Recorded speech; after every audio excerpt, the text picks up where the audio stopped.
Hello mga bro, gusto nyo bang gumawa ng exhaust fan sa kagaya nyo sa toilet ninyo, gaya nito, na hindi na kailangan alisin yung glass na ito, at ang kailangan nyo lang ay 1 by 1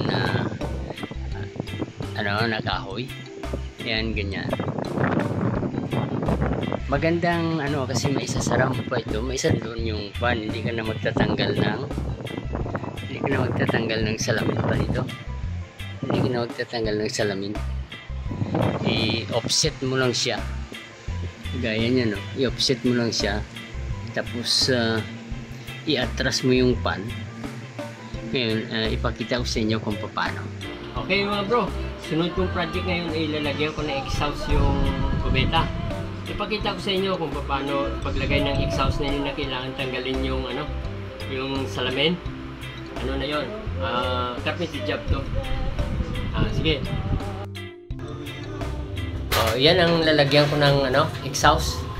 Kasi ito wala pang kisame. Kaya napakalaking alwan nito. Pag nilagyan ko ng exhaust yan, hindi ko na tatanggalin salamin. Ipakita ko sa inyo yung paraan ko kung paano malagyan ng exhaust niya na yan. Ika nga, hindi naman nakasagabal pagbukas ng...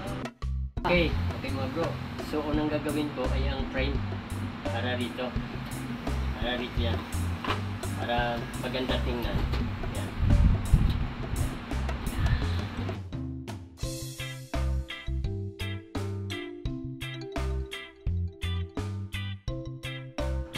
Ayan bro. Finish project na. Itong ginawa ko, yan, ay yung kahoy, nga yung 1 by 1. Inano ko yan dito 1 by 1. Yan, 1 by 1 papunta rito. 1 by 1 yan. Tapos dito sa baba 1 by 1 din, panang pinaka frame nya. Tapos yung dito sa sa gilid, yan, dito sa gilid nya, yan, nilagyan ko rin siya ng pinaka frame nya. Yan, pinaka-framing niya. Magkabilaan yan. Dito, magkabilaan yan. Ngayon, ang nito, nakahang siya, di ba? Matibay yan. Naka-clip siya rito sa semento. Talagang totally, yan, clip. Yan, hindi nagagalaw yan. Ngayon, ayan, ganyan. Ang kaigihan ito, na, hindi na ako tanggal ng salamin. Ayan, pwede ko siyang maisara nang hindi nakakasagabal. Ayan, Yan. Ngayon, kung gusto ko naman siyang buksan, ay madali din. Ganun lang. Wala siyang sagabal dyan. Ayan. Kahit na mag-open pa itong niya, pinaka tawag ito, pinaka leaves. Kahit man yan, naka-open ang leaves niya, ay sasara ko pa rin.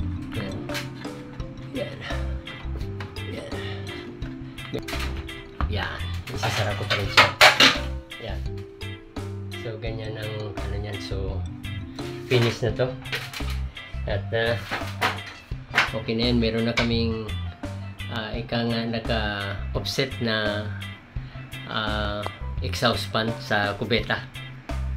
So malaking bagay yan. Okay mga bro, so maraming salamat sa panunood at God bless. Yan lang ang mga simpleng project na kunting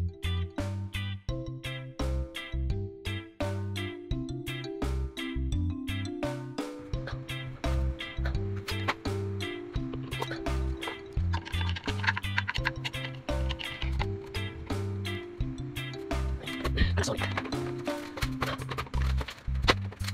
Okay. Yan ang